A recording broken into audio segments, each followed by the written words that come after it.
Fan बंद कर देना, fan fan live कर रहा है। Traffic garden oxygen plant corona relief वो इसमें नहीं है कोई ये वो सिर्फ दिखा है वो जो ऑक्सीजन प्लांट है वो अभी क्या क्या दिखाएगा मुस्लिम समाज भवन भी नहीं है। आ रहा है क्या अरे अरे सब ठीक है। दूसरे को डिस्टर्ब अभी उनको नहीं हो रहा है ना नहीं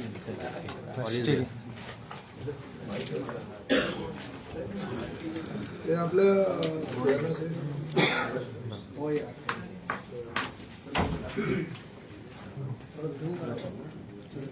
हिंदी आणि मराठी दोन्ही घेतले हिंदी ते नाही यांना हिंदी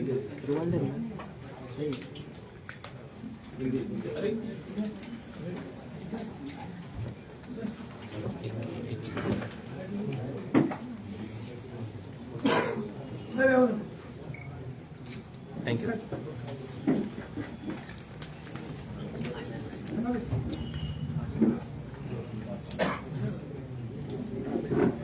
सर ये वीडियो निकाल ठीक है ओके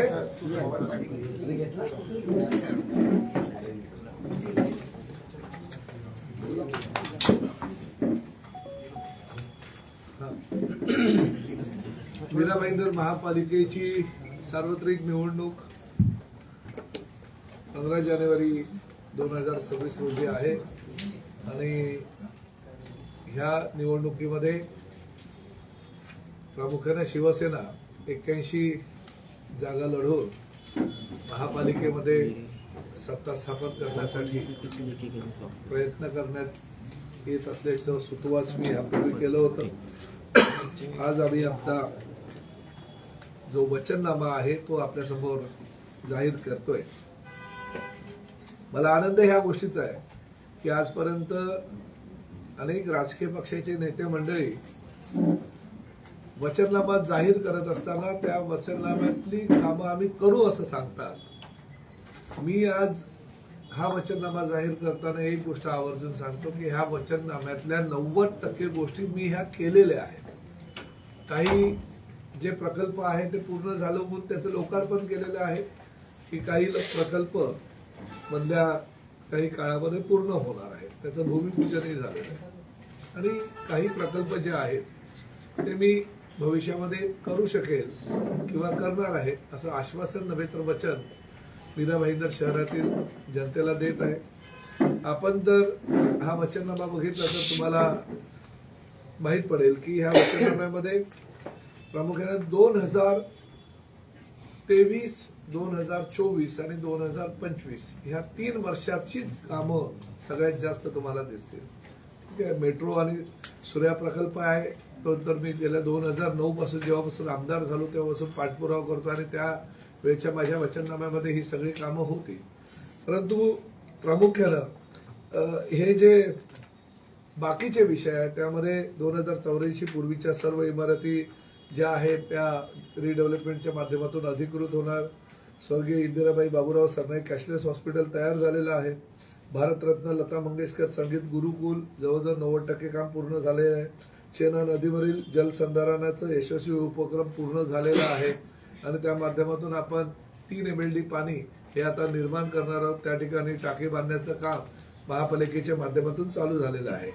सूर्या प्रकल्पाचं जे काम आहे आता जवळजवळ पूर्ण होऊन पुढल्या 6 महिन्यामध्ये म्हणजे मे किंवा जास्तीत जास्त जून महिन्यामध्ये त्याचं पाणी जे आहे 218 MLD हे मीरा भाईंदर महापालिकेला मिळणार आहे। दिवाणी न्यायालयाचं काम पूर्ण होऊन त्याचं लोकार्पण झालेलं आहे उपमुख्यमंत्री एकनाथ शिंदे साहेबांच्या हस्ते।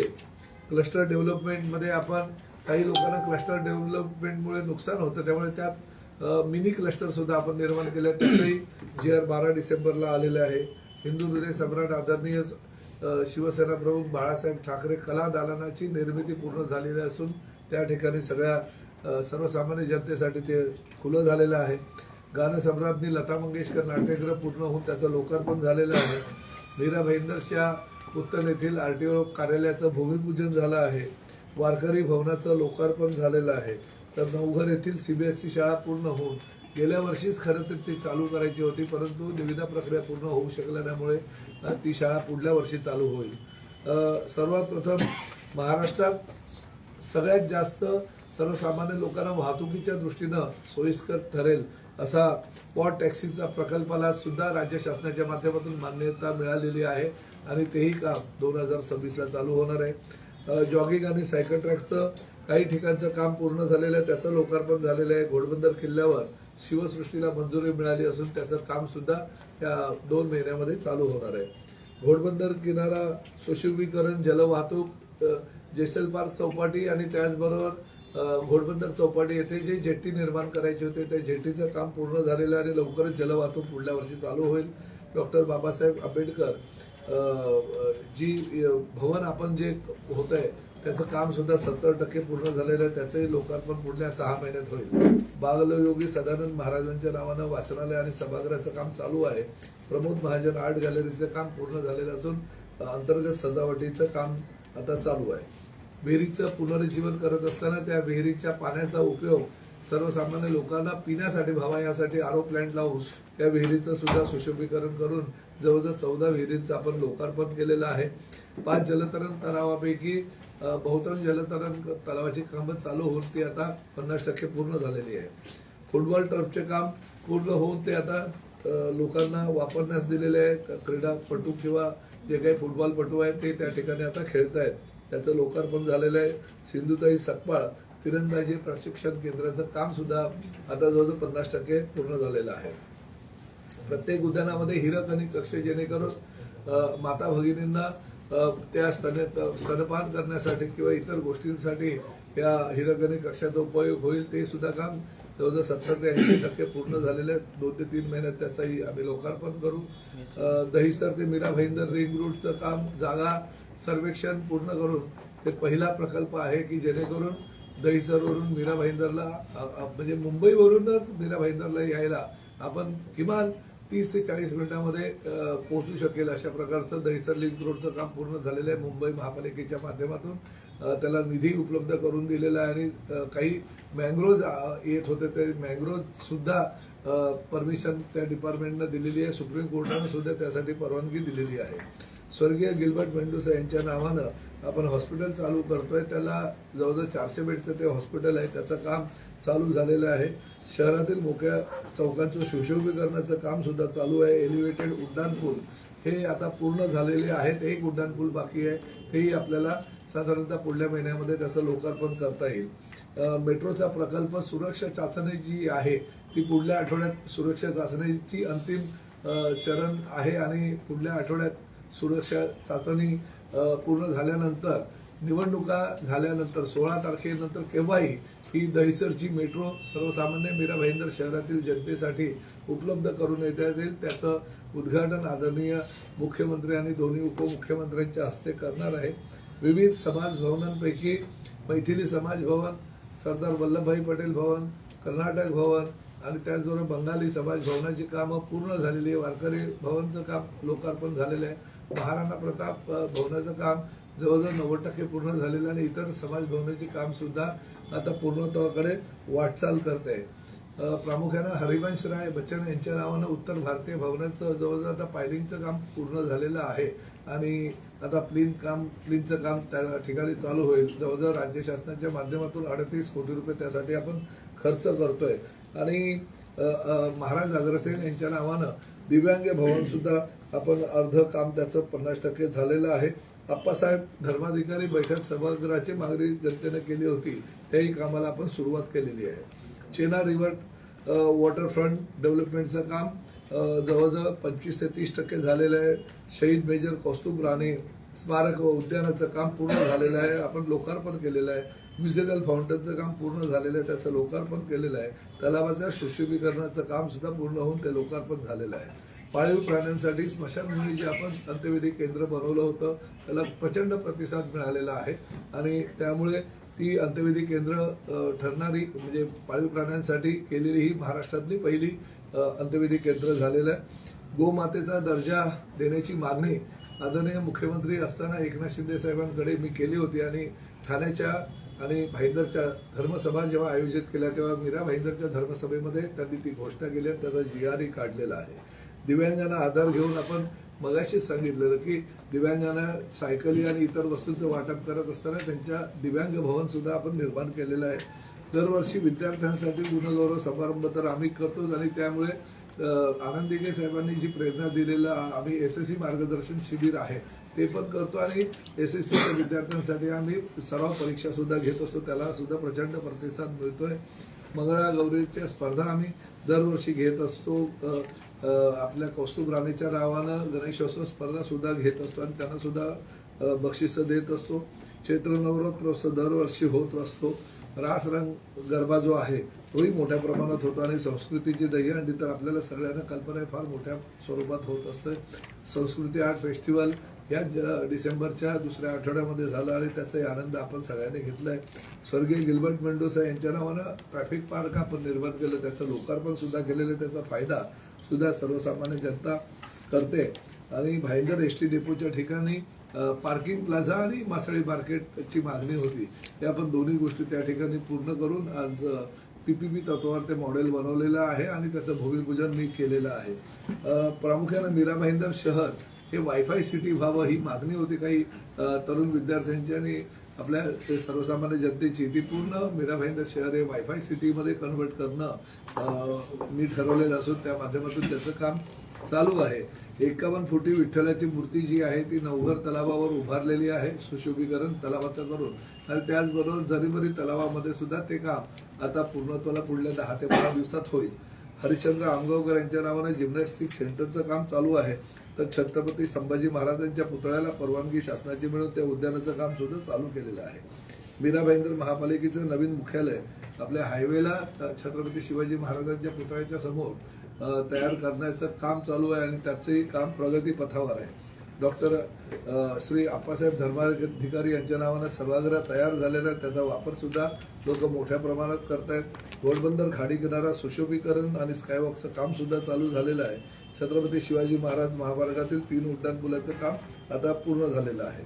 कांदळवन उद्यानाचं काम पुढल्या 3 महिन्यामध्ये चालू होईल, कारण मॅंग्रोवची परवानगी अजूनपर्यंत मिळाली नाही त्या डिपार्टमेंटची, परंतु 3 महिन्यामध्ये परवानगी मिळून त्याही कामाला सुरुवात होईल. विद्यार्थी त्यासाठी राज्य शासनाने 100 कोटी रुपयाचा निधी उपलब्ध करून दिलेला आहे. विद्यार्थ्यांसाठी अभ्यासिका प्रत्येक उद्यानांमध्ये चालू झालेल्या आहेत. मीरा भाईंदरमधील आकर्षक बस स्टॉप हे आपण बघताय की सगळीकडे विश्रांती कट्ट्याने बस स्टॉप पूर्ण झालेला आहे. दहिसर टोल नाका स्थलांतर करण्याची प्रक्रिया MSRDCच्या माध्यमातून झालेली आहे. तो थोडासा पुढेही केलेला आहे, परंतु काही लोकांनी, विघ्नसंतोषी लोकांनी हा दहिसर टोल नाका पुढे जाऊ नये यासाठी फार प्रयत्न केले आणि त्यामुळे तो थोड्या वेळ थांबलाय. परंतु एक गोष्ट मात्र नक्की की मीरा भाईंदर महानगरपालिकेवर सत्ता आल्यानंतर महासभेचा ठराव करून तो दहिसर टोल नाका पुढे 100% शिफ्ट करील याची मी हमी आजच्या ह्या पत्रकार परिषदेच्या माध्यमातून मीरा भाईंदर शहरातील जनतेला देतोय. कचरा निर्मितीचा खत प्रकल्प मी गेल्या 3 वर्षामध्ये निर्माण केल्यामुळे आणि प्रामुख्यानं ज्यावेळेस नरेंद्र मेहता यांची सत्ता मीरा भाईंदर महापालिकेमध्ये गेली 10 वर्ष होती, तो जो ठेकेदार नेमला होता त्या ठेकेदारानं योग्य प्रकारे काम न केल्यामुळे मीरा भाईंदर महापालिका नेहमी स्वच्छतेच्या बाबतीत मागे राहत होती. परंतु आम्ही ठेकेदार 3 वर्षापूर्वी बदलला आणि त्यानंतर चांगल्या ठेकेदाराकडनं काम करून घेतलं, म्हणून मीरा भाईंदर शहराला देशातील सर्वोत्तम स्वच्छ महापालिकेचा पुरस्कार मिळाला हे विसरून आपल्याला चालणार नाही. परंतु त्यासाठी 100 कोटीपेक्षा जास्त निधी हा राज्य शासनाच्या माध्यमातून मुख्यमंत्री म्हणून काम करत असताना एकनाथ शिंदे साहेबांनी दिलं, त्यामुळे ही कामं मी करू शकतो. मीरा भाईंदर महापालिका क्षेत्रामध्ये सगळ्यांना कल्पना आहे की शाळा आहेत चांगल्या, परंतु म्हणजे उच्च शिक्षित जे विद्यार्थी आहे त्यांच्यासाठी विद्यापीठ नसल्या कारणानं आपल्याकडे काही जागा राज्य शासनाच्या माध्यमातून उपलब्ध करून द्याव्या, जेणेकरून उत्तर परिसरामध्ये काही महसूल खात्याच्या जमिनी आहेत. शहरामध्ये तर महापालिकेकडे काही जागा उपलब्ध नाही, परंतु जर आपल्याला एज्युकेशन हब निर्माण करायचं असेल तर उत्तर परिसरामध्ये जे MMRDच्या माध्यमातून प्लॅन आपण तयार करतो त्या ठिकाणी एक चांगलं उच्च शिक्षित तरुणांसाठी एज्युकेशन हब निर्माण करण्यासाठी विद्यापीठाची मी मागणी करणार आणि निश्चितपणे राज्य शासनाच्या माध्यमातून त्याला मंजुरी देऊन एक चांगलं एज्युकेशन हब उत्तर परिसरामध्ये निर्माण जर केलं तर उत्तर परिसरामध्ये एक चांगलं पर्यटन केंद्र सुद्धा त्यांना होईल आणि त्याचबरोबर ते आमचे जे जुने तिथले स्थानिक मासळी करणारे आम्ही कोळी बंधू भगिनी आहेत त्यांना सुद्धा एक चांगला उत्पन्नाचा स्रोत प्राप्त होईल आणि पर्यटनाला चालना मिळेल. UPSC आणि MPSC केंद्र हे जसं आम्ही ठाण्याला चालू केलंय तसंच बाळासाहेब ठाकरे कला दालनामध्ये दरवर्षी 100 विद्यार्थ्यांना UPSC आणि MPSCच्या विद्यार्थ्यांना आम्ही किमान 1 कोटी रुपये महापालिकेच्या माध्यमातून त्यांना शिष्यवृत्तीसाठी मिळावे अशी योजना आखलेली आहे आणि ठाणे महापालिकेमध्ये आम्ही 2 कोटी रुपयाची तरतूद केलेली आहे. परंतु मीरा भाईंदर महापालिकेची आर्थिक स्थिती लक्षात घेता किमान सुरुवातीच्या काळामध्ये 1 कोटी रुपयाची तरतूद आम्ही करणार आहोत. जेणेकरून दरवर्षी UPSC MPSCचे 100 विद्यार्थी मीरा भाईंदर शहरातून घडले जातील आणि त्यासाठी आमचा प्रामाणिक प्रयत्न राहील. सोसायटी कन्व्हेन्सची जी आजपर्यंत लुटालूट चालू होती मीरा भाईंदर शहरातील जनतेला लुटलं जात होतं आणि काही लोक तर असंही सांगत होते की ही कन्व्हेन्स तुम्ही मी करून देतो, ही प्रॉपर्टी मला जर रिडेव्हलप करायला दिली तर मी ती प्रॉपर्टी रिडेव्हलप पण करून देईल आणि कन्व्हेन्सचा खर्च वगैरे मी करून देईल आणि काही राजकीय लोकांचे त्यामध्ये लागेबांधे होते. परंतु आता मात्र आम्ही ठरवलेलं आहे की जो कन्व्हेन्सचा खर्च आहे तो पूर्णतः शिवसेनेच्या माध्यमातून आम्ही करणार. आम्हाला फक्त जागेचे कागदपत्र सर्व सोसायटीच्या लोकांनी दिले की कन्व्हेन्स फ्री अशी भूमिका शिवसेनेची असल्याकारणाने आम्ही पूर्णपणे कन्व्हेन्स ह्या मीरा भाईंदर शहरातील जनतेला करून देणार आहोत. पुनर्विकासासाठी शिवसेनेच्या माध्यमातून आम्ही एक स्वतंत्र कक्ष निर्माण करणार आहोत जेणेकरून धोकादायक जीर्ण झालेल्या ज्या इमारती आहेत प्रामुख्याने बऱ्याच इमारती ह्या 1970-80च्या दशकातील धोकादायक झालेल्या आपल्या जीव मुठीत धरून लोक राहत आहेत. या सगळ्या इमारतींचं योग्य प्रकारे पुनरुज्जीवन व्हावं, त्यांचं चांगल्या प्रकारे पुनर्विकास व्हावा. नगरविकास खातं हे एकनाथ शिंदे साहेबांकडेच असल्या कारणानं त्या खात्याच्या माध्यमातून शिवसेनेची एक वेगळी टीम ह्या रिडेव्हलपमेंटच्या प्रोजेक्टसाठी निर्माण करण्यात येईल. त्या वास्तुविशारद असतील, त्यात चांगले म्हणजे आर्किटेक्ट बरोबर ऍडव्होकेट्स असतील आणि त्या माध्यमातून कागदपत्राची पूर्तता करून पूर्णपणे मीरा भाईंदर शहरातील जनतेला रिडेव्हलपमेंटसाठी सगळं काही सहकार्य आम्ही देऊ आणि तो खर्च पूर्ण शिवसेना उचलेल असं मी ग्वाही आजच्या ह्या प्रसंगी देतो. आपल्याला मगाशी मी सांगितलं की RTOच्या कार्यालयाचं भूमिपूजन झालं, बस डेपोचं भूमिपूजन झालं, त्याही ठिकाणी वेगवेगळे प्रकल्प राबवण्याचा अजूनही माझा मानस आहे आणि अशा प्रकारे एक मीरा भाईंदर शहर जे आजपर्यंत कधी कोणी विचार केला नव्हता, कोणी लेडीज बारचं शहर म्हणायचे, कोणी खड्ड्यांचं शहर म्हणायचे, अजूनही काही उपमा द्यायचे, धोकादायक इमारतींचं शहर असं म्हणायचे. परंतु मला आनंद आहे की सत्ता माझी नव्हती परंतु प्रशासक होता. भारतीय जनता पक्षाची सत्ता गेली 10 वर्ष होती आणि त्या 2007 ते 2017च्या त्यांच्या कालावधीमध्ये 2023 ते 2023च्या काळामध्ये जवळजवळ 10-1 वर्ष त्यांची सत्ता होती आणि त्या 10 वर्षाच्या कार्यकाळामध्ये मीरा भाईंदर शहरामध्ये काही दिसत नव्हतं, काही सौंदर्य नव्हतं, काही प्रत्येक वेळेस लोकांना हे आमच्या शहरामध्ये फक्त राहायला मिळतंय, बाकी काही सोयी सुविधा नाही असं लोक म्हणायचे. परंतु 3 वर्षाचा कार्यकाळ प्रताप सरनाईकला मिळाला. एकनाथ शिंदे साहेब मुख्यमंत्री असताना आणि मी आता मंत्री असताना जवळजवळ 3.5 वर्षाच्या कार्यकाळामध्ये हे सगळे प्रकल्प मी पूर्णत्वास नेले. त्याचा मला अभिमान आहे आणि भविष्यामध्ये सुद्धा जर सर्वसामान्य जनतेनं मला मीरा भाईंदर महापालिकेची सत्ता दिली तर हे शहर सुंदर, स्वच्छ आणि स्वप्नातलं शहर बनवण्याचा प्रताप सरनाईकचा मानस आहे आणि तो मी पूर्ण करणार. तर मला खात्री आहे ह्या निवडणुकीमध्ये भस्मासुराचा अंत करून रावणाची लंका दहन करून प्रताप सरनाईकचे जे 81 शिलेदार आहेत ते रिंगणामध्ये उतरलेले आहेत. मला हरकत नाही, मला भाईजान तुम्ही म्हणालात परंतु मी बजरंगी भाईजान आहे.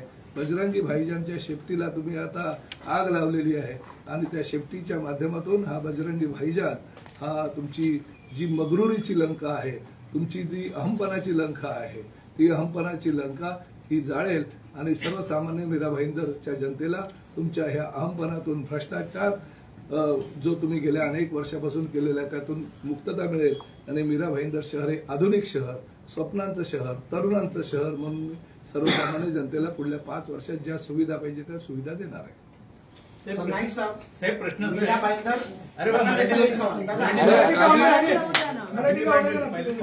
मराठीत होऊ द्या. मीरा भाईंदर मध्ये शिवसेनेची सत्ता आल्यानंतर कोणत्या विकास कामांना आपण प्राधान्य देणार आहोत? नाही, ही आता दिलेत ना मी नावं, ही विकास कामे हीच आहेत. आणि ह्याहीपेक्षा म्हणजे अजून काही सर्वसामान्य जनतेने ही जर विकास कामं मला मागितली नव्हती तरी सुद्धा मी माझ्या स्वप्नातलं मीरा भाईंदर मला बनवायचं होतं म्हणून मी ही विकास कामं केलेली आहे, अगदी चेन्नईपासून ते भाईंदर उत्तनपर्यंत.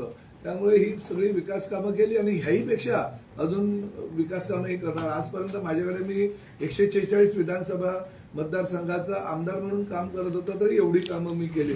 परंतु आज राज्याचा मंत्री आहे मी तर 145 विधानसभा मतदारसंघ आता दत्तक घेतलेले 146 ची विकास कामं करत असताना 145 विधानसभा मतदारसंघाचा सुद्धा कायापालट ह्या माझ्या विधानसभा मतदारसंघाप्रमाणे करणार आहे. साहेब, सुरतच्या धर्तीवर मीरा भाईंदरमध्ये स्टील मार्केटची निर्मितीची मागणी होती. हो, त्याची झाली. रोजगार आणि उद्योग. नाही, बरोबर आहे तुम्ही म्हणताय.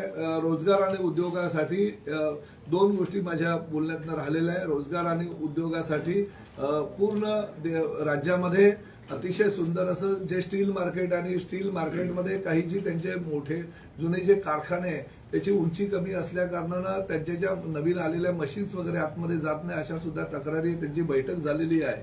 आणि युडीकडे बैठक करून फक्त आणि फक्त स्टील मार्केट अजून जास्त विकसित व्हावं असं त्यांचे जे जुने काही स्ट्रक्चर आहेत ते जुने स्ट्रक्चर आम्ही रिडेव्हलप करून त्यांना डबल हाईटला परवानगी राज्य शासनाच्या माध्यमातून स्पेशल केस म्हणून देणार आहोत जेणेकरून ते स्टील मार्केट अजून जास्त प्रगती होईल त्या स्टील मार्केट आणि त्याचा एक चांगला लेआउट बनवून जर त्यांना डेव्हलपमेंट करायची असेल आणि नवीन स्ट्रक्चर करायचं आहे नवीन फॅक्टरी निर्माण करायची असेल तरी पूर्णपणे राज्य शासनाच्या माध्यमातून त्याला आम्ही परवानगी देऊ. पण एक अद्ययावत स्टील मार्केट मीरा भाईंदर शहरातलं आम्ही निर्माण करून त्या माध्यमातून रोजगाराची संधी तरुणांना आणि नवीन कारागिरांना उपलब्ध करून देऊ. आणि दुसरं महत्वाचं एक गोष्ट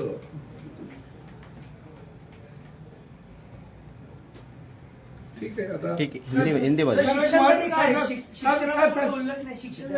केलं ना उल्लेख तुम्ही बघितला नाही. सीबीएसई शाळा मराठी कंपल्सरी सह आणि विद्यापीठ उत्तनला शासकीय जमिनीवर. साहेब, तुमचा एकंदर निवडणुकीचा भाजप आणि नरेंद्र मेहताचा वेगळा चालू विकासाचं काम चालू पण भविष्यात जर शिवसेनेला नगरसेवक कमी असेल तर तुम्ही भाजपवर युती करणार का? नाही, आम्हाला काय झालंय साहेब कन्फ्युजन आहे. बघा एकत्र एक गोष्ट तुम्हाला सांगतो. केंद्रामध्ये नरेंद्र मोदींच्या नेतृत्वाखाली आमचं सरकार आहे. शिवसेना त्यामध्ये सहभागी आहे. राज्यामध्ये देवेंद्रजींच्या नेतृत्वाखालच्या सरकारमध्ये भाजप आणि शिवसेनेची युती आहे. मी राज्याचा मंत्री आहे. मीरा भाईंदरमध्ये शिवसेना भाजप ही लढाईच नाहीये. मीरा भाईंदरमध्ये लढाई आहे ती नरेंद्र मेहता आणि प्रताप सरनाईक. ह्या निवडणुकीनंतर भारतीय जनता पक्ष आणि शिवसेनेची युती होणार आहे पण फक्त लोकसभा आणि विधानसभेला. महापालिकेला युती होणार नाही कारण महापालिकेला सर्वसामान्य जनता आम्हाला अबकी बार 50 पारचा जो आमचा नारा आहे तो पूर्ण करणार आहे. आणि जी युती भविष्यामध्ये आहे ती नरेंद्र मेहता बरोबर आम्ही करणार नाही. युती करणार आम्ही भारतीय जनता पक्षाबरोबर, नरेंद्र मोदीजींबरोबर, देवेंद्र फडणवीसांबरोबर आणि योगीजींबरोबर. अप्पल साहेब इथं चित्र असं आहे का मीरा भाईंदर भाजपा म्हणजे नरेंद्र मेहता म्हणजे भाजपा. हा इतर म्हणजे ही वस्तुस्थिती आहे मीरा भाईंदर शहराची. मला असं म्हणूनच त्याला प्रत्युत्तर देण्याला आम्ही उतरतोय की नरेंद्र मेहता म्हणजे भाजप नव्हे किंवा भाजप म्हणजे नरेंद्र मेहता नव्हे. नरेंद्र मोदीजींच्या विचारावर चालणारा भारतीय जनता पक्ष, देवेंद्रजींच्या विचारावर चालणारा भारतीय जनता पक्ष, योगीजींच्या विचारावर चालणारा भारतीय जनता पक्ष हा मीरा भाईंदरमध्ये नाही. मीरा भाईंदरमध्ये त्यांचेच नगरसेवक, त्यांचेच माजी नगरसेवक, त्यांचेच पदाधिकारी बोलते आहेत की मीरा भाईंदर भारतीय जनता पक्ष म्हणजे 7-11. बरोबर. आम्ही 7-11 बरोबर कदापि युती करणार नाही. आमची युती ही आदरणीय बाळासाहेब ठाकरे यांनी अडवाणी साहेबांबरोबर केलेली युती, प्रमोद महाजनांबरोबर केलेली युती, वाजपेयींबरोबर केलेली युती ही स्वच्छ, सुंदर आणि चांगली युती जी होती गेल्या 25 वर्षापासूनची ती युती आमची भारतीय जनता पक्षाबरोबर आहे.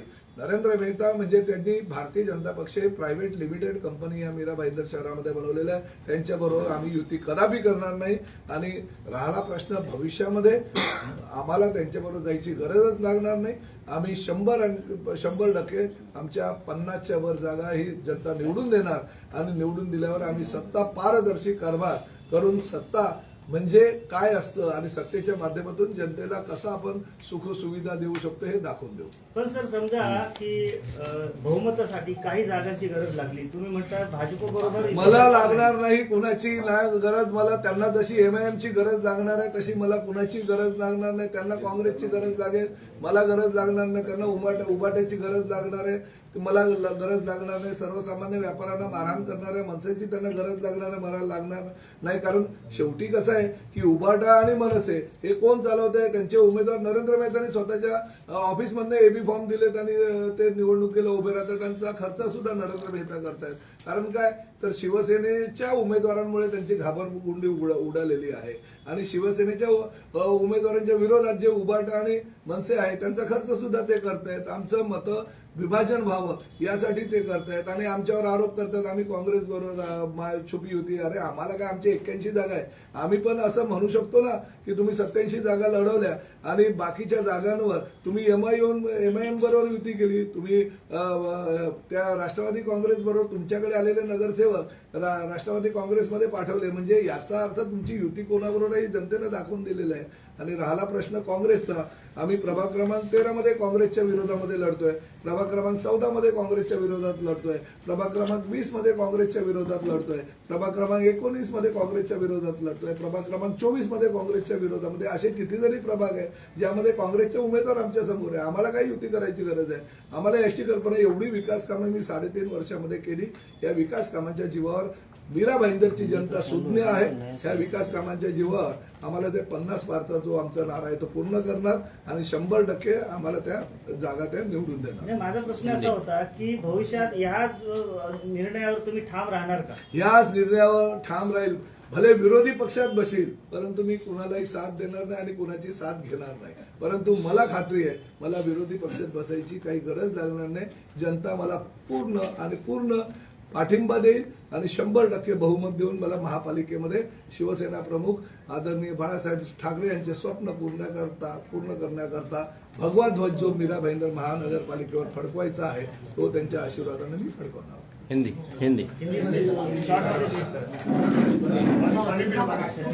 अरे पानी दो, पानी.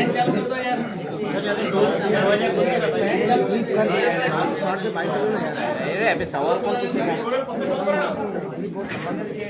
नहीं दे